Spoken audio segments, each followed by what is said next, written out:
Assalamualaikum warahmatullahi wabarakatuh. Semoga kebaikan senantiasa mengiringi kita semua. Amin ya robbal alamin. Seorang ulama nyentrik bernama Abu Nawas. Dijuluki Profesor Humor Baghdad, ia selalu punya jawaban di luar nalar untuk setiap masalah. Apa jadinya kalau sang ulama humoris ini ditantang pendeta paling serius di kota dengan pertanyaan, di mana pusat bumi? Siap-siap. Jawaban Abu Nawas bakal bikin Anda tertawa sampai terpingkal. Sebelum lanjut jangan lupa untuk di-subscribe dan di-like dulu ya. Jangan lupa juga absen di kolom komentar sahabat semua dari mana saja. Supaya channel Baghdad History terus berkembang serta bisa selalu menghibur kalian semua. Dan berikut inilah kisahnya.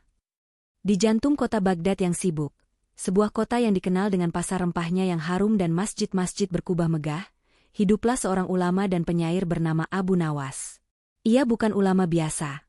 Kecerdasannya tak hanya tajam, tapi juga selalu disisipi humor dan trik cerdik yang tak terduga. Namanya santer dibicarakan, dari istana hingga kedai kopi, karena kemampuannya menyelesaikan masalah dengan cara-cara yang membuat orang ternganga. Namun, tak semua orang menyukai reputasinya itu. Di antara para cendekiawan dan tokoh agama Baghdad, ada seorang pendeta yang sangat disegani. Ia adalah seorang yang berilmu tinggi, menguasai berbagai kitab suci dan filsafat dari banyak peradaban. Sang pendeta ini sering merasa sedikit rusik dengan kepopuleran Abu Nawas yang seringkali terkesan nyeleneh. Ia percaya bahwa kebijaksanaan sejati haruslah serius dan terukur, bukan dibalut lelucon atau akal-akalan. Suatu pagi yang cerah, kabar mengejutkan menyebar di antara murid-murid sang pendeta. Sang guru agung telah mengundang Abu Nawas ke kediamannya. Ini adalah hal yang tak terduga, mengingat perbedaan gaya dan pandangan mereka. Ketika Abu Nawas tiba, ia disambut dengan suasana formal yang kental. Pendeta duduk di atas bantal bludru yang mewah, dikelilingi oleh para muridnya yang tekun mencatat. "Selamat datang, wahai Abu Nawas," ujar pendeta dengan nada yang penuh martabat, namun terselip sedikit tantangan. "Aku telah mendengar banyak tentang kecerdasanmu yang konon tak tertandingi. Hari ini, aku ingin mengujinya secara langsung." Abu Nawas, dengan senyum khasnya, membungkuk hormat. "Kehormatan bagiku, Tuan Pendeta. Sampaikanlah ujianmu, hamba siap menghadapinya." Pendeta itu mengangguk, lalu mencondongkan tubuh sedikit ke depan, matanya menatap tajam ke arah Abu Nawas. "Baiklah, pertanyaanku sederhana, namun sangat mendasar," katanya, suaranya memenuhi ruangan. "Katakan padaku, wahai Abu Nawas, di manakah letak pusat bumi ini?" Seketika, ruangan menjadi hening. Para murid saling berpandangan, bingung. Bagaimana mungkin ada yang bisa menjawab pertanyaan seperti itu? Apakah ini jebakan? Mereka tahu betul bahwa tidak ada metode ilmiah yang dapat secara langsung menentukan pusat bumi di permukaan. Abu Nawas tidak buru-buru menjawab. Ia membiarkan keheningan itu menggantung sejenak, seolah sedang memikirkan pertanyaan itu dengan sangat dalam. Pandangannya menyapu seisi ruangan, lalu berhenti pada tongkat kayu kecil yang bersandar di dinding dekatnya. Sebuah ide cemerlang melintas di benaknya. Dengan gerakan santai, Abu Nawas mengambil tongkat itu. Ia berjalan perlahan ke tengah-tengah karpet Persia yang terhampar di lantai, tepat di hadapan pendeta. Tanpa ragu, ia menancapkan ujung tongkat itu ke lantai dengan sedikit tekanan. "Nah, Tuan Pendeta," kata Abu Nawas dengan suara tenang dan yakin, sambil menunjuk ujung tongkat yang tertancap di lantai, "tepat di bawah tongkat inilah pusat bumi." Pendeta itu mengerutkan keningnya, tidak percaya. "Bagaimana bisa kau begitu yakin dengan pernyataanmu itu, wahai Abu Nawas?" tanyanya, suaranya sedikit meninggi. "Apa buktimu?" Abu Nawas tersenyum lagi, senyum yang kali ini lebih lebar dan penuh arti. "Sederhana saja, Tuan Pendeta," jawabnya. "Jika Tuan Pendeta tidak percaya pada perkataanku, silakan ukur sendiri. Kelilingi seluruh bumi ini, dan buktikan apakah ada titik lain yang lebih tepat sebagai pusatnya daripada yang aku tunjukkan ini." Para murid yang tadinya tegang kini tak kuasa menahan tawa. Gurauan cerdik Abu Nawas telah berhasil membalikan tantangan sang pendeta menjadi sebuah tugas yang mustahil untuk dibuktikan salah. Pendeta itu, meskipun merasa sedikit malu karena telah tertipu oleh akal Abu Nawas, tidak dapat menyangkal logika di balik jawabannya yang unik. Ia terpaksa mengakui bahwa Abu Nawas telah berhasil melewati ujiannya, meskipun dengan cara yang tak pernah ia bayangkan.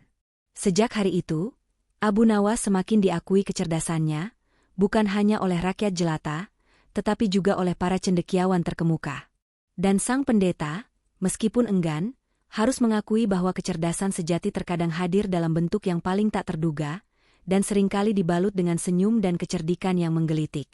Setelah kemenangannya yang cerdik atas pendeta, nama Abu Nawas semakin dikenal luas di seluruh Baghdad. Bukan hanya kecerdasannya, tetapi juga keberaniannya menghadapi tantangan, membuat banyak orang kagum sekaligus penasaran. Namun, seperti biasa, ada saja yang merasa iri dengan kepopulerannya. Kali ini, giliran seorang saudagar kaya yang dikenal sangat perhitungan dan gemar pamer kekayaan, bernama Tuan Ibrahim. Ia merasa bahwa Abu Nawas hanyalah seorang badut yang beruntung, bukan seorang yang benar-benar cerdas. Suatu sore, Tuan Ibrahim mengundang Abu Nawas ke rumah mewahnya yang dipenuhi permadani mahal dan perabotan emas. "Selamat datang, Abu Nawas," sambut Tuan Ibrahim dengan senyum licik, menatap remeh pakaian sederhana Abu Nawas. "Aku telah mendengar tentang akalmu yang konon mampu menjawab segala hal. Aku ingin melihatnya sendiri." Abu Nawas hanya tersenyum tipis. "Hamba siap mendengarkan, Tuan Ibrahim." Tuan Ibrahim kemudian mendekati sebuah meja marmer besar di tengah ruangan. Di atasnya, tergeletak 3 buah koin emas yang berkilau. Ia mengambil salah satu koin, menggenggamnya erat-erat di tangannya yang terkepal. "Dengarkan baik-baik, Abu Nawas," kata Tuan Ibrahim, suaranya pelan dan penuh teka-teki. "Aku memegang sebuah koin emas di genggamanku. Sekarang, tebaklah, berapa banyak koin yang ada di tanganku ini? Berikan jawaban yang tepat, tanpa melihat." Para pelayan yang berdiri di sekitar Tuan Ibrahim saling berbisik, bingung. Ini teka-teki yang aneh.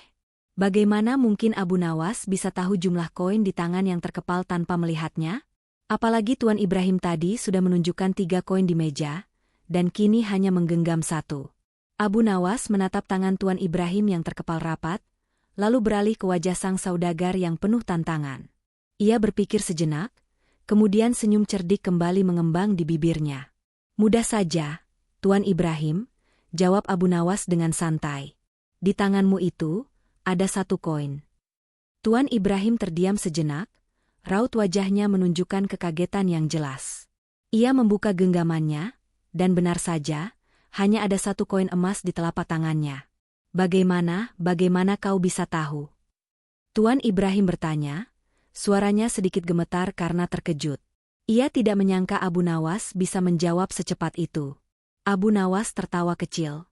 "Sederhana saja, Tuan Ibrahim. Tadi kau mengatakan, aku memegang sebuah koin emas di genggamanku. Kata, sebuah, itu sendiri sudah menunjukkan jumlahnya, yaitu 1. Bukankah begitu?" Tuan Ibrahim terperangah. Ia merasa bodoh karena teka-teki yang ia buat sendiri telah menjebaknya. Ia telah menggunakan kata, sebuah, yang secara implisit berarti, 1, dan Abu Nawas dengan cerdik menangkap hal itu, mengabaikan segala kemungkinan lain. Ia berencana membuat Abu Nawas menebak antara 2 atau 3 koin, padahal ia hanya menggenggam 1. Wajah Tuan Ibrahim memerah menahan malu. Para pelayan tak dapat menahan senyum, dan beberapa bahkan terkikik geli. Sekali lagi, Abu Nawas berhasil membuktikan kecerdasannya yang unik, bahkan di hadapan orang-orang yang meremehkannya. Ia pergi dari rumah Tuan Ibrahim dengan kepala tegak, meninggalkan sang saudagar kaya yang kini termenung memikirkan kesalahannya sendiri. Kabar tentang kecerdasan Abu Nawas yang tak pernah gagal mengalahkan lawan-lawannya, sampai juga ke telinga Baginda Harun al-Rashid. Sang Khalifah, yang dikenal bijaksana namun juga gemar hiburan dan teka-teki, merasa penasaran. Ia ingin menguji sendiri akal Abu Nawas yang termasyhur itu. Maka, suatu sore yang mendung, seorang prajurit istana bertubuh kekar tiba di kediaman sederhana Abu Nawas. "Wahai Abu Nawas," ujar prajurit itu dengan suara berat, "Baginda Khalifah mengundangmu untuk makan malam di istana malam ini. Ada sebuah urusan penting yang ingin beliau bicarakan denganmu."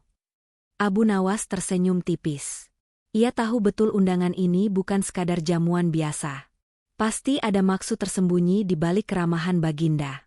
Dengan tenang, Ia mengangguk. Sampaikan pada Baginda, hamba akan datang. Malam harinya, Abu Nawas tiba di istana yang megah. Aroma rempah dan daging panggang tercium kuat dari dapur istana. Ia digiring ke ruang makan pribadi Baginda Khalifah, di mana sang Khalifah sudah duduk di singgasananya, ditemani beberapa menteri dan pengawal. Suasana terasa sangat formal, namun ada gurat keingintahuan di wajah Baginda. "Selamat datang, Abu Nawas," sapa Baginda Harun al-Rashid dengan senyum yang sulit diartikan. "Malam ini, aku telah menyiapkan hidangan istimewa khusus untukmu." Di hadapan Abu Nawas terhampar meja makan penuh hidangan lezat. Ada domba panggang, nasi biryani yang harum, aneka kue manis, dan buah-buahan segar. Namun, Abu Nawas melihat ada sesuatu yang aneh. Di tengah-tengah semua hidangan lezat itu, Baginda Khalifah hanya menyajikan satu buah apel di piring Abu Nawas. Hanya satu, tanpa makanan lain. Sementara di piring Baginda dan para menteri, hidangannya berlimpah ruah. Baginda Harun al-Rashid menatap Abu Nawas dengan sorot mata geli. "Silakan, Abu Nawas, makanlah hidanganmu. Aku sengaja menyiapkan yang terbaik." Abu Nawas mengamati piringnya yang hanya berisi satu apel, lalu beralih menatap piring Baginda yang penuh hidangan mewah.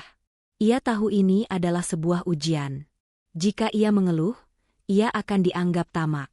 Jika ia makan apel itu saja tanpa berkomentar, ia mungkin dianggap bodoh. Dengan tenang, Abu Nawas mengambil apel itu. Ia memutarnya sebentar, lalu membelahnya menjadi dua dengan pisau kecil yang tersedia. Kemudian, ia memakan satu bagian apel itu dengan perlahan, menikmati setiap gigitannya seolah itu adalah hidangan paling lezat di dunia. Setelah selesai makan separuh apel, Abu Nawas meletakkan sisa apel itu kembali di piringnya. Ia menyeka mulutnya dengan serbet, lalu menatap Baginda Khalifah. "Terima kasih atas jamuan Anda yang luar biasa, Baginda," ujar Abu Nawas dengan sopan. "Hidangan ini sungguh nikmat dan mengenyangkan. Saya telah menikmati separuhnya, dan separuh lainnya saya simpan untuk tamu yang akan datang setelah saya." Baginda Harun al-Rashid terdiam, lalu tiba-tiba meledak dalam tawa. Para menteri dan pengawal ikut tertawa, sebagian menutupi mulut karena takjub dengan jawaban Abu Nawas. "Hahaha, Abu Nawas, Abu Nawas," seru Baginda di antara tawanya. "Kau memang tak ada duanya. Aku sengaja ingin mengujimu dengan satu apel itu, apakah kau akan mengeluh atau bingung? Tapi kau malah menyisakan separuhnya untuk tamu yang akan datang." Sebuah jawaban yang cerdik dan penuh makna. Dengan itu, Baginda Harun al-Rashid memerintahkan pelayan untuk segera menyajikan hidangan lengkap untuk Abu Nawas, persis seperti yang disajikan untuknya. Abu Nawas makan dengan lahap, sementara Baginda dan para menteri terus mengagumi kecerdasannya yang tak terduga. Malam itu, Abu Nawas pulang dari istana dengan senyum kemenangan dan hadiah dari Baginda Khalifah. Setelah serangkaian keberhasilannya yang gemilang, nama Abu Nawas tak hanya dikenal sebagai seorang yang cerdik, melainkan juga sebagai pribadi yang berani dan tak takut menghadapi tantangan dari siapapun, bahkan dari Baginda Khalifah sekalipun. Namun, tak semua orang senang dengan ketenarannya. Kali ini, kecerdasan Abu Nawas akan diuji oleh sekelompok pedagang kaya yang merasa iri. Mereka adalah para saudagar yang sangat perhitungan, dan selalu percaya bahwa uang bisa menyelesaikan segalanya, termasuk membungkam Abu Nawas. Suatu hari di puncak musim dingin yang menusuk tulang, salju tebal menyelimuti kota Baghdad. Para pedagang kaya ini mengadakan pertemuan di sebuah pemandian umum yang hangat, merencanakan cara untuk menjebak Abu Nawas. Mereka bersepakat untuk memberinya tantangan yang mustahil. "Kita akan mengundang Abu Nawas," kata salah seorang pedagang, Tuan Mansur, dengan seringai licik.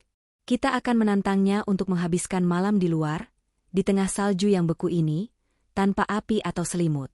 Jika ia berhasil, kita akan memberinya sekantong penuh koin emas. Tapi jika ia gagal, ia harus menyerahkan semua hartanya kepada kita dan meninggalkan Baghdad." Ide itu disambut tawa geli oleh pedagang lainnya. Mereka yakin tak ada manusia yang bisa bertahan semalaman di suhu beku tanpa perlindungan. Mereka pun mengirim utusan untuk menyampaikan tantangan tersebut kepada Abu Nawas. Abu Nawas, yang sedang menikmati teh hangat di rumahnya, mendengarkan tantangan itu dengan tenang. Ia tahu ini adalah jebakan, namun ia tak gentar. "Aku menerima tantangan ini, jawabnya dengan mantap. Sampaikan kepada Tuan Mansur dan kawan-kawannya, aku akan berada di alun-alun kota malam ini. Malam pun tiba. Alun-alun Baghdad diselimuti salju tebal dan udara dingin yang menggigit. Para pedagang kaya, berbalut jubah tebal dan bulu, berdiri dari kejauhan mengawasi Abu Nawas. Mereka membawa obor dan menghangatkan diri di dekat api unggun. Abu Nawas, dengan pakaian seadanya, berdiri tegak di tengah alun-alun yang beku, dikelilingi keheningan dan dinginnya malam. Jam demi jam berlalu.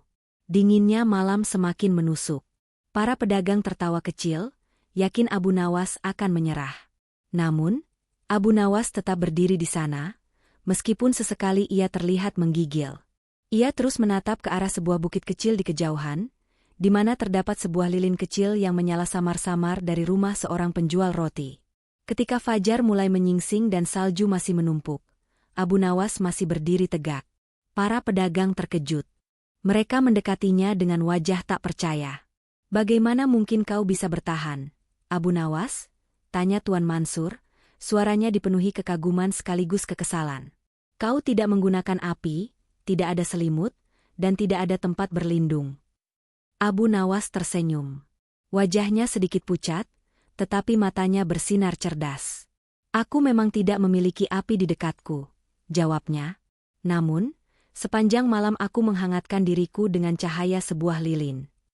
Para pedagang itu saling pandang, bingung. "Lilin apa? Di mana?" "Lihatlah ke sana," kata Abu Nawas, menunjuk ke arah bukit yang agak jauh. "Lilin kecil di rumah penjual roti itu. Sepanjang malam, aku terus menatapnya, dan membayangkan kehangatan api dari lilin itu menjalar ke tubuhku. Cahaya sekecil apapun, jika dibayangkan dengan kuat, bisa memberikan kehangatan." Para pedagang itu mendengus. "Itu tidak masuk akal. Bagaimana mungkin cahaya lilin dari kejauhan bisa menghangatkanmu secara fisik?" seru Tuan Mansur. "Jika begitu," balas Abu Nawas dengan tenang, "maka kalian tidak perlu memberiku sekantong emas yang telah kalian janjikan. Karena jika cahaya lilin dari kejauhan tidak bisa menghangatkan tubuhku, maka tentu saja ia juga tidak bisa membatalkan tantangan kalian. Aku tetap bertahan tanpa api di dekatku. Aku bertahan dengan keyakinan dan sedikit bantuan dari imajinasi." Para pedagang itu terdiam. Mereka tahu bahwa argumen Abu Nawas tidak bisa disangkal. Dalam tantangan mereka, tidak disebutkan bahwa Abu Nawas tidak boleh menghangatkan diri dengan cahaya dari kejauhan. Mereka hanya menyebut, tanpa api atau selimut, di tempatnya berdiri. Mereka telah kalah dalam argumen logis. Dengan wajah masam, mereka terpaksa menyerahkan sekantong penuh koin emas kepada Abu Nawas. Sekali lagi, kecerdasan dan kemampuan Abu Nawas dalam memutarbalikkan logika telah membuahkan hasil. Ia pulang dengan kemenangan, meninggalkan para pedagang yang kini merasakan dinginnya kekalahan. Kabar tentang kecerdikan Abu Nawas yang berhasil mengalahkan para saudagar di musim dingin segera tersebar luas, bahkan hingga ke telinga Baginda Harun al-Rashid untuk kedua kalinya. Sang Khalifah, yang kini semakin yakin akan kejeniusan Abu Nawas, ingin memberikan ujian terakhir yang berbeda. Kali ini, bukan soal uang atau bertahan dalam kondisi ekstrim, melainkan sebuah ujian kebijaksanaan dan pemahaman yang mendalam. Baginda memanggil Abu Nawas ke istana. Kali ini, tidak ada hidangan spesial atau pertarungan kata-kata di hadapan halayak ramai. Baginda duduk di singgasananya, dengan wajah serius, hanya ditemani oleh seorang menteri kepercayaan. "Abu Nawas," ujar Baginda dengan suara berat, "aku telah melihat kecerdasanmu dalam banyak hal. Kau mampu menyelesaikan teka-teki yang paling sulit dan mengalahkan lawan-lawanmu dengan akalmu yang tajam. Namun, ada satu pertanyaan yang selalu mengganjal pikiranku. Jika kau berhasil menjawabnya dengan bijak, aku akan mengangkatmu sebagai penasihat pribadiku dan memberimu kehidupan yang berkecukupan." Abu Nawas membungkuk hormat. "Ampun Baginda, hamba siap menerima ujian Anda." Baginda menghela napas panjang, menatap Abu Nawas dengan tatapan menyelidik. "Katakan padaku, wahai Abu Nawas, apa yang paling dekat dengan kita, dan apa yang paling jauh dari kita?" Ruangan menjadi hening.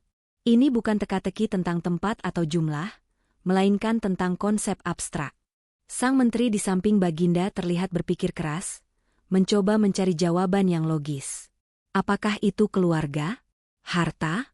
Atau mungkin kematian? Abu Nawas terdiam sejenak, memejamkan mata, seolah meresapi makna pertanyaan Baginda. Kemudian, ia membuka matanya, dan senyum lembut tersungging di bibirnya. "Ampun Baginda," kata Abu Nawas dengan suara tenang dan penuh makna, "izinkan hamba menjawabnya." "Yang paling dekat dengan kita adalah kematian," lanjut Abu Nawas. "Setiap napas yang kita hembuskan membawa kita semakin dekat dengannya. Tak peduli seberapa kaya atau miskin kita, seberapa kuat atau lemah kita.